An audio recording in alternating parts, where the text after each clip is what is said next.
Finally, confirm nga na si Bettina talaga ang tunay na mastermind ng lahat. Nagawa pa nga niyang umarte na kunwari humihingi siya ng sorry kay Caroline, pero pakitang tao lang pala ito dahil ang totoo ay may lihim siyang galit kay Caroline. Ang dahilan nga ni Bettina kung bakit niya nagawa ito dahil na rin sa selos at inggit. Maaari talagang ang tunay na ama ni Bettina ay itong si Mang Ibe dahil si Mang Ibe ay gusto niya si Cindy noon. At dahil nga sa kagustuhan ni Bettina na sa kanila mapupunta ang JLC at ang mga kayamanan na meron si Wilson, kaya naman nagawa niyang utusan itong si Mang Ibe na unahin itong si Divine para wala nang balakid sa mga plano nila. Pinagawa ito ni Bettina dahil alam niyang mas mahal ni Wilson ang pamilya ni Caroline kaysa sa pamilya nila ni Cindy. Tapos nalaman niya pang hindi pala siya tunay na anak ni Wilson. Kaya nga siya na rin ang nag-utos kay Mang Ibe na isunod na rin si Edward dahil niloko siya nito. Lahat nga ng kumakalaban kay Cindy at maaaring hadlang sa kanila sa GLC ay ito palang si Bettina ang mastermind.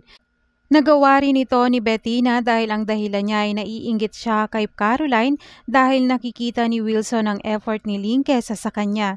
Mas lagi kasing napapansin ni Wilson itong si Ling. Kaya nga lahat ay gagawin ni Bettina para sa kanila ni Cindy mapunta ang GLC, kaya nga nakipagsabuatan ito sa kanyang ama.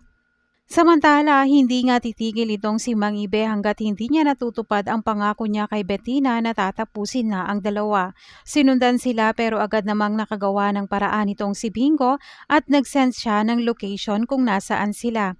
Kaya pinapapunta ni Wilson ang mga pulis dahil mapapahamak ang dalawa.